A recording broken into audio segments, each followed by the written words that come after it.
Hi guys, it's Chris Graham here for We Love Betting. It's Friday, it's time to look at Stat Chart, our weekly video, simply looking at statistics for this weekend's football, see if there's any angle we can take from a betting point of view, which is backed up strongly by the statistics. So I'm not looking at current form here, just looking at historical data, stats, etc. It's as simple as that. 5 games to look at today, 4 from England, 1 from Scotland. We'll start with 2 from the Premier League, kicking off with Queen's Park Rangers at home to Sunderland tomorrow.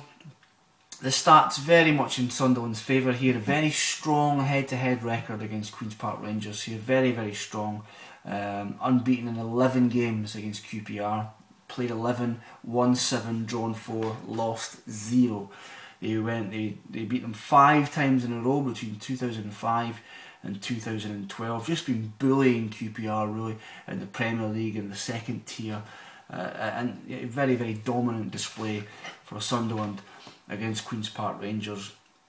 The last time QPR had the audacity to beat Sunderland was a long time ago. April the 6th, 1991 was the last time. Which was the day before my 12th birthday. But anyway, things that happened that weekend, just to give you a bit of context how long ago it was, the FA announced they were creating an 18-team Super League to replace the Football League Division 1, of course it became the Premier League. Darwin Buds of May was on TV for the first time. Chesney Hawks was number 1 with the one and only, and Seagram won the Grand National that particular weekend. I remember it because I backed Garrison Savannah, who finished 2nd. And you can back Sunderland at 4-6 to avoid defeat tomorrow, which I think is a decent bet. 4-6. Bet 2, Reading against Aston Villa. This is quite simple really. Reading, we've been here before, we've discussed this before. Reading so fantastic in the latter parts of the game, of the 90-minute period, and fantastically they're up against a side who are awful in the latter half of their games this season. That's Aston Villa, of course. 6 of the last 7 Reading home goals have come after the 82nd minute. Talking about playing it late. 6 of the last 7, unbelievable. 3 from Adam Lafonda, 2 from Jimmy Kebby, and 1 from Pavel Pogrobniak. Villa, of course, just picked up 2 points from losing positions this season, which is worse than any other side. When they go behind, they generally stay behind. In fact, 5 of the 22 home goals scored by Reading this season have come in the 90th minute or after, which is extraordinary. And look at Villa. Villa have conceded 36 goals in the second half of the season. That's the worst in the Premier League. They've scored just 13. That's the joint worst in the Premier League. In fact, 36 of their 52 goals conceded this season have come in the second half. That's the worst when it comes to percentage. Reading have scored 15 in the last 15 minutes. That's the best in the division. And Villa have conceded 14 in the last 15 minutes. That's the joint worst. All adds up to me. Let's back Reading to score between the 76th and 90th minute.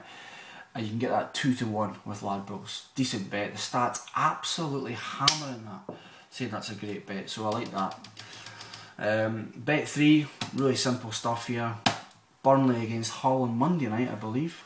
I'm backing Burnley. Why? Well, because they've beaten Hull the last 7 times they played against them. It's as simple as that. You can tell me I'm a fool all you want, but I like head-to-head stats like that.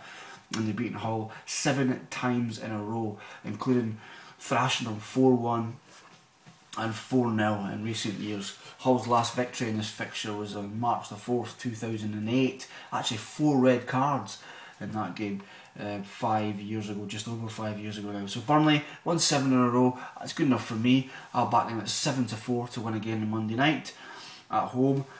Tranmere against Oldham. I think one of the dullest fixtures historically I've ever noticed doing these stats for the last 6 months. Just 7 goals in the last 7 games between these sides. Unbelievable. In fact, 6 of the 7 times it's went under 2.5. 2-0 nils in that run as well. Just not many goals at all when these sides play each other. So I'm backing under 2.5 in that game at 4-5. And finally, this actually came from a request on Twitter, which I looked into this. Basically the last couple of hours. And it's Celtic. How does Celtic do after the Champions League match? That is the question I want to find out. How do they react to the exertions of a midweek Champions League fixture Well, generally their form does tail off a little bit. It's still strong. It would be strong enough to keep them at the top of the league if they just replicated how they performed after Champions League. But it drops off a little. Played 11, won 6, drawn 3, lost 2 after their 11 European games this season. 21 points out of 33. They've lost to Kilmarnock and Inverness Caledonian Thistle directly after a Champions League game. They've drew with Ross County, Hibs and St Johnstone as well. They're playing Ross, away to Ross tomorrow, and Ross are in absolutely terrific form. I can't talk about current form, that's part of the rules, but they are unbeaten in 10, and they've actually won more points than Celtic in the last 10 games, 24 points to Celtic's 22. So Ross in terrific form, and you've got the stat I told you about, where Celtic's form does drop off a little bit after the Champions League game. That's good enough for me, definitely, to back Ross County double chance tomorrow, basically to win or to draw, basically to avoid defeat, and you're getting that quite a tasty 2-1. So I like that. I like that. Celtic's heart will be broken after what happened on Wednesday night. And I think Ross, in terrific form, could take advantage of that. So my 5 bets for Stats Chat this week: Sunderland double chance at 4-6 against QPR. Reading to score between the 76th and 90th minute against Aston Villa at 2-1. Burnley to beat Hull at 74. Under 2.5 in the Tranmere Oldham game at 45. And Ross to win or to draw against Celtic at 2-1. Thank you.